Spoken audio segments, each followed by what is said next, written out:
मित्रों, आज हमारी कहानी का शीर्षक है अनुभव की कंघी। रामधन नाम का एक पुराना व्यापारी था जो अपनी व्यापारी समझ के कारण दोनों हाथों से कमा रहा था। उसको कोई भी टक्कर नहीं दे सकता था। वो दूर दूर से अनाज लाकर उसे शहर में बेचता था। उसे बहुत सा लाभ होता था। वो अपनी इस कामयाबी से बहुत खुश था। इसलिए उसने सोचा व्यापार बढ़ाना चाहिए और उसने पड़ोसी राज्य में जाकर व्यापार करने की सोची।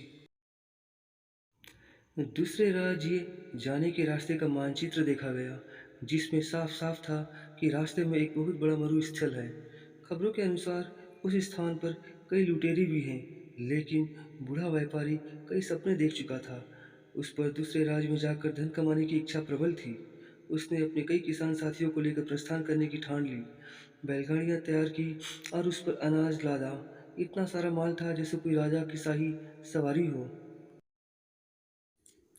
बूढ़े रामधन की टोली में कई लोग थे, जिसमें जवान युवक भी थे और वृद्ध अनुभवी लोग, जो बरसों से रामधन के साथ काम कर रहे थे। जवानों के अनुसार अगर इस टोली का नेतृत्व कोई नवयुवक करता तो अच्छा होता, क्योंकि यह वृद्ध रामधन तो धीरे धीरे जाएगा और पता नहीं उस मरुस्थल में क्या क्या देखना पड़ेगा। तब कुछ नौजवानों ने मिलकर अपनी अलग टोली बना ली और स्वयं का माल ले जाकर दूसरे राज्य में जाकर व्यापार करने की ठानी। रामधन को उसके चहेते लोगों ने इस बात की सूचना दी। तब रामधन ने कोई गंभीर प्रतिक्रिया नहीं दिखाई। उसने कहा, भाई, सबको अपना फैसला लेने का हक है। अगर वो मेरे इस काम को छोड़ अपना शुरू करना चाहते हैं तो मुझे कोई आपत्ति नहीं है। और भी जो उसके साथ जाना चाहता है वो जा सकता है। अब दो अलग व्यापारियों की टोली बन चुकी थी, जिसमें एक का नेतृत्व वृद्ध रामधन कर रहे थे और दूसरे का नेतृत्व नवयुवक गणपत कर रहे थे। दोनों की टोली में वृद्ध एवं नौजवान दोनों सवार थे। सफर शुरू हुआ। रामधन और गणपत अपनी अपनी टोली लेकर चल पड़े। थोड़ी देर सब साथ साथ ही चल रहे थे कि जवानों की टोली तेजी से आगे निकल पड़ी और रामधन और उनके साथी पीछे रह गए। रामधन की टोली के नौजवान इस धीमी गति से बिल्कुल खुश नहीं थे और बार बार रामधन को कोस रहे थे, कहते कि वो नौजवानों की टोली तो कब की नगर की सीमा लांघ चुकी होगी और कुछ ही दिनों में मरुस्थल भी पार कर लेगी और हम सभी इस वृत्त के कारण भूखे मर जाएंगे।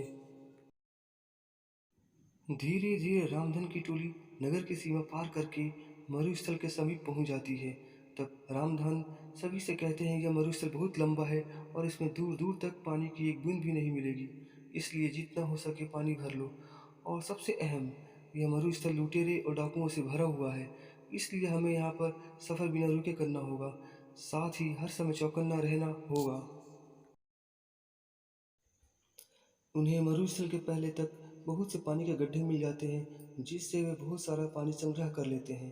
तब उनमें से एक पूछता है कि इस रास्ते में पहले से ही इतने पानी के गड्ढे हैं, हमें एक भी गड्ढा तैयार नहीं करना पड़ा।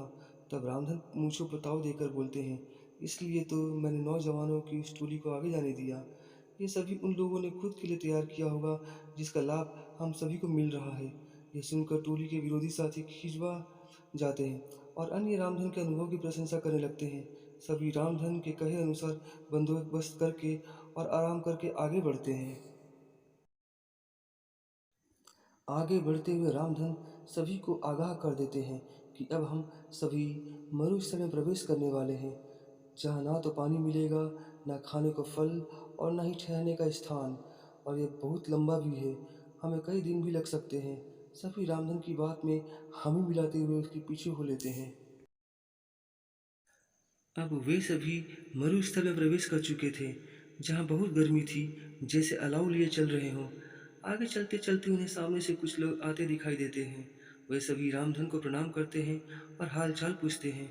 उनमें से एक कहता है, आप सभी व्यापारी लगते हो, काफ़ी दूर से चले आ रहे हो, अगर कोई सेवा का अवसर देंगे तो हम सभी तत्पर हैं। उसकी बातें सुन रामधन हाथ जोड़कर कह देता है कि भाई, हम सभी भले चंगे हैं। तुम्हारा धन्यवाद जो तुम सभी ने इतना सोचा। और वे अपने साथियों को लेकर आगे बढ़ जाते हैं। आगे बढ़ते ही टोली के कुछ नौयुवक फिर से रामधन को कोसने लगते हैं कि जब वे लोग हमारी सहायता कर रहे थे तो इस वृद्ध रामधन को क्या परेशानी है। कुछ दूर चलने के बाद फिर से कुछ लोग सामने से आते दिखाई देते हैं, जिनके वस्त्र गीले थे और वे रामधन और उसके साथी को कहते हैं कि आप सभी राहगीर लगते हो और इस मरुस्थल के सफ़र से थके लग रहे हो। अगर आप चाहो तो हम आपको पास के एक जंगल में ले चलते हैं, जहाँ बहुत पानी और खाने को फल है। साथ ही अभी वहाँ पर तेज़ बारिश भी हो रही है। उसी में हम सभी भीग गए थे। अगर आप सभी चाहे तो अपना सारा पानी फेंक कर जंगल से नया पानी भर भर ले और पेट भर खाकर आराम कर ले। लेकिन रामधन साफ ना बोलकर अपने साथियों से जल्दी चलने को कह देते हैं।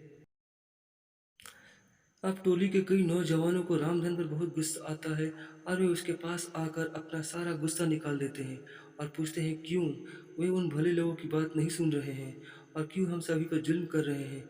तब रामधन मुस्कुराते हुए कहते हैं कि वे सभी लुटेरे हैं और हमसे अपना पानी फिकवा कर हमें निस्सहाय करके लूट लेना चाहते हैं और हमें यहीं मरने छोड़ देना चाहते हैं। तब ये नवयुवक गुस्से में दांत पीसते हुए कहते हैं कि सेठ जी, तुम्हें ऐसा क्यों लगता है। तब रामधन कहते हैं कि तुम खुद देखो, इस मरुस्थल में कितनी गर्मी है। क्या यहाँ आसपास कोई जंगल भी हो सकता है। यहाँ की भूमि इतनी सूखी है कि दूर दूर तक बारिश न होने का संकेत देती है। यहाँ एक परिंदे का घोंसला तक नहीं तो फल फूल कैसे हो सकते हैं। और जरा निगाह उठाकर ऊपर देखो, दूर दूर तक कोई बारिश के बादल नहीं है। न ही हवा में बारिश की ठंडक है, न ही गीली मिट्टी की खुशबू। तो कैसे उन लोगों की बात पर यकीन किया जा सकता है। मेरी बात मानो, कुछ भी हो जाए अपना पानी मत फेंकना और ना ही कहीं भी रुकना। कुछ दूर आगे चलने के बाद उन्हें रास्ते में कई नरकंकाल और टूटी-फूटी बैलगाड़ी चल मिलती है। वे सभी कंकाल गणपत की टोली के लोगों की थी। उनमें से एक भी नहीं बचा था। उनकी ऐसी दशा देख सभी रोने लगते हैं क्योंकि वे सभी उन्हीं के साथी थे। तब रामधन कहते हैं कि ज़रूर इन लोगों ने तुम्हारे जैसे ही इन लुटेरों को अपना साथी समझा होगा और इसका परिणाम यह हुआ, आज उन्हें अपने जीवन से हाथ धोना पड़ा। रामधन सभी को ढाढ़स बंधाए हुए कहते हैं, हम सभी को भी यहाँ से जल्दी निकलना होगा क्योंकि ये सभी लुटेरे अभी भी हमारे पीछे हैं। प्रार्थना करो कि हम सभी सही सलामत यहाँ से निकल जाएं। मित्रों, इस कहानी से हमें सीख मिलती है कि अनुभव की कंघी तब काम आती है जब सर पर कोई बाल नहीं बचता, अर्थात अनुभव उम्र बीतने और जीवन जीने के बाद ही मिलता है। अनुभव कभी पूर्वजों की जागीर में नहीं मिलता। जैसे इस कहानी में नौजवानों में जोश तो बहुत था, लेकिन अनुभव की कंघी नहीं थी, जो कि रामधन के पास थी, जिसका उसने सही समय पर इस्तेमाल किया और विपत्ति से भी सभी को निकाल कर ले गया।